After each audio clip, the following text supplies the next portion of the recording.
Order! Order! You are an incorrigible delinquent at times. Behave yourself, man!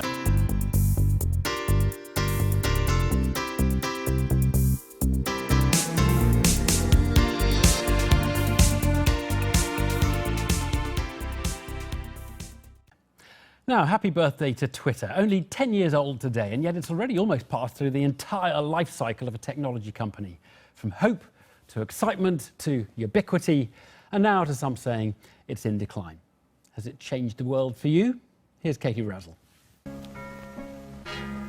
Once upon a time, 10 years ago in fact, a little bird was born. Its USP, tweeting in only 140 characters. But as other bigger social media birds flew in, has its popularity waned?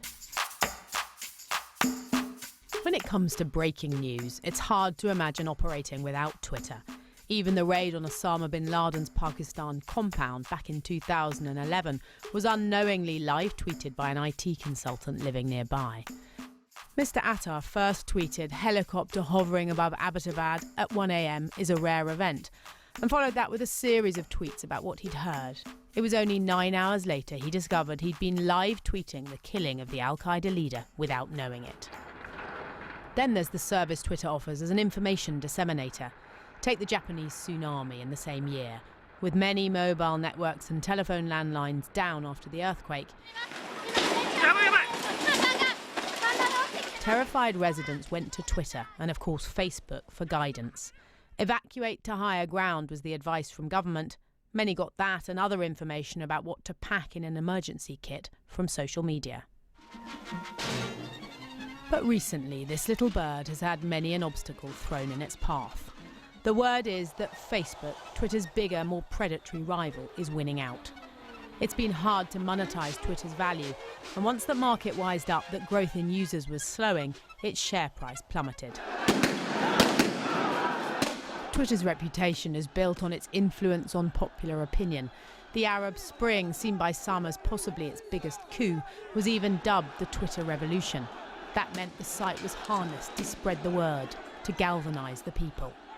We can't talk about a Twitter revolution, and we cannot talk about a Facebook revolution. It is the revolution of the people on the ground, people who face the tear gas and the bullets. In Tunisia, Twitter is not very popular in comparison to Facebook. But let me say that Twitter helped in enriching international media. And for some time, not just the international media, but politicians too really believed that Twitter was a powerful tool to connect with those difficult-to-catch demographics, particularly the young.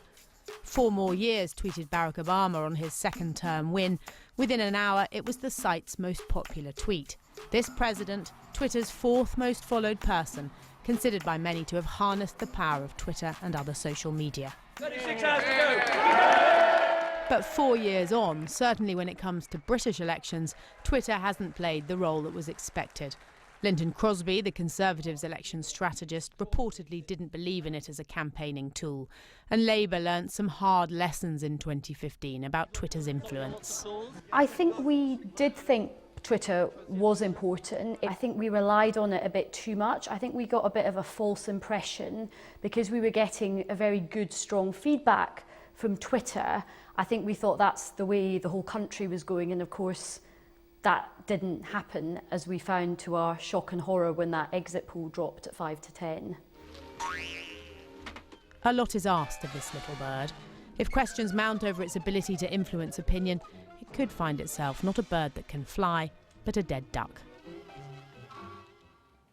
Katie Razzle reporting there. Well, joining me now in the studio is the journalist and feminist activist Caroline Criado Perez. 35,000 followers on Twitter, and live from New York, financial journalist Felix Salmon, senior editor of Fusion. He has 165,000 followers. Sorry, Nobody Caroline. told me it was going to be a competition. Not a competition. Felix, look, forget the business model for a moment. We will talk about that, but just as a kind of a service, how do you rate Twitter and what it does and delivers? It's indispensable. I would rather have my TweetDeck open than have a Bloomberg, which is worth $20,000 a month. It's the only way to keep up with what's going on, to have conversations with the people who are in the heart of things, to have as an incredible serendipity engine.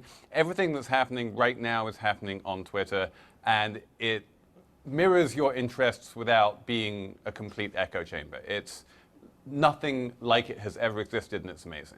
You use it a lot, Caroline, don't you? You discovered use it a fair amount, yeah. People suggested to you that you could attach your keys to your dog so that you wouldn't lose the keys. It's full of really useful insights and such. No, that's true. You know, and I absolutely agree with everything Felix just said there. And yeah, this morning I turned to Twitter because once again I locked myself out of my flat, and I decided that there must be a solution that I don't know about. You know, Twitter is absolutely all of those things, but obviously, you know, it has its drawbacks, and the drawbacks are that people are really angry on there. And it's not just about rape and death threats. You know, I was just thinking the other day, I tweeted about pudding. A guy replied telling me that feminism was cancer. You know, it was a nice, happy tweet. Yeah. I didn't really understand. There's a lot of anger. And you aroused a lot of, you got a lot of nasty stuff, didn't you, after you led a campaign for there to be a Jane Austen on a banknote? Yes, I didn't need a campaign for Jane Austen to be on a banknote. That was the Bank of England's choice. It was just female representation. Right. You know, anyway, never mind. But it was horrible. I mean, it was horrible. I'm amazed you stayed on because you were having death threats. I did. I had, you know, 3 weeks worth of an absolute bombardment of really graphic and detailed rape and death threats. And they found an address and were posting that all over the internet, all over Twitter. It was, you know, it was really terrifying. I stayed on for a number of reasons. One is that I'm incredibly stubborn, but the other is, you know, the reasons that Felix was talking about. It's an incredibly useful and important tool. You know, as a journalist, as someone who's a political activist, there is nothing there at the moment that can replace what Twitter does. It would just be nice if it didn't have to come with the, you know, side order of rape threats. Right. I mean, Felix, you said it's not, you know, just an echo chamber. For a lot of people, it is just an echo chamber, isn't it? No, I feel, I mean, you can set it up that way if you want, but I feel like you can discover so much with Twitter that because people are constantly linking out and retweeting people and linking out to sites you've never been to before, remember, it's a path to the broader internet. And this sets it apart from Facebook, Instagram, Snapchat, all of the other social networks, because they love to be enclosed, self-contained. Twitter is much more, it has its fingers deeper in the world and deeper in the web, and you learn new things and discover new sites every day on Twitter. Yeah. Now, Felix, just the business plan, because the business isn't really rocking in the way that I think the people who bought shares originally might have hoped. What is wrong with the business plan? Well, when Twitter went public, I was quite vocal about the idea that the best way to get value out of Twitter was to just use it rather than to buy shares in the hope that they would go up. It maybe doesn't make a lot of sense as a $30 billion corporation. All corporations have some kind of value. Twitter's value might be lower than what the stock market is saying right now. It might be higher, who knows. I feel that the problem with Twitter is that it went public and people are now judging it by its share price instead of judging it by the effect that it has in the world. Just compare briefly to Facebook, Caroline. I mean, how do you use the two, separate the two? I think that I probably speak a lot more freely on Facebook because of the... You control your circle more. I control who sees it, and I don't have to worry about people sending me rape threats or telling me that I'm cancer because I spoke about pudding. 1.6 billion monthly users on Facebook, 320 million on Twitter. It's sort of... But I use Twitter to get my message out to a wider audience. And that is something that Facebook, you know, can't provide. And in Facebook, I'm preaching to the converted. They're my friends. They already, on the whole, agree with me. Whereas Twitter, I have a chance to talk to people who don't already agree with me, and that's an incredibly important tool that it's providing. 10 years for Twitter. Thank you both very much indeed. I've been getting away with it all.